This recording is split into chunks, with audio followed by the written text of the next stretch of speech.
En Chine, on se salue en chinois, ni hao, ni, tu, toi. Ça, c'est le caractère moderne de ni. À l'origine, on y utilisait un autre symbole.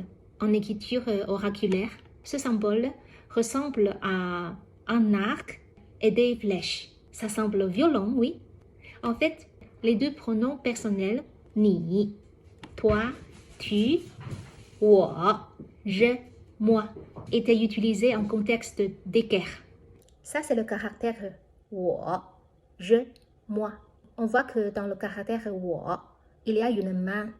Ça, c'est le caractère pour le main, shou. Mais dans le caractère wo, le deuxième trait du caractère main est allongé. Pourquoi? Parce qu'on va mettre une armée dans la main.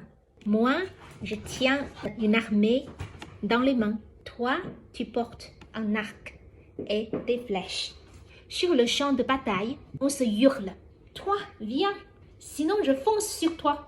Ce caractère ni, c'est la forme simplifiée et modifiée. On y a ajouté la clé de personne à gauche, tout en gardant la partie supérieure du symbole oraculaire pour composer un nouveau caractère. Hao, en français, bien, bon. On voit qu'à gauche, il y a une femme. À droite, c'est son bébé, c'est un nouveau-né. Et la femme tient son bébé dans les bras. Elle est très heureuse.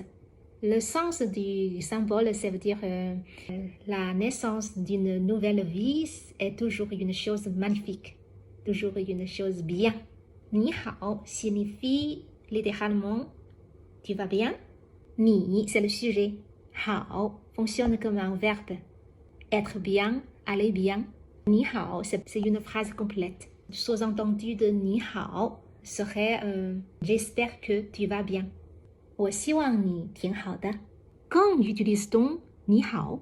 On dit ni hao, soit lorsqu'on rencontre quelqu'un pour la première fois, soit lorsqu'on ne s'est pas vu pendant un certain temps.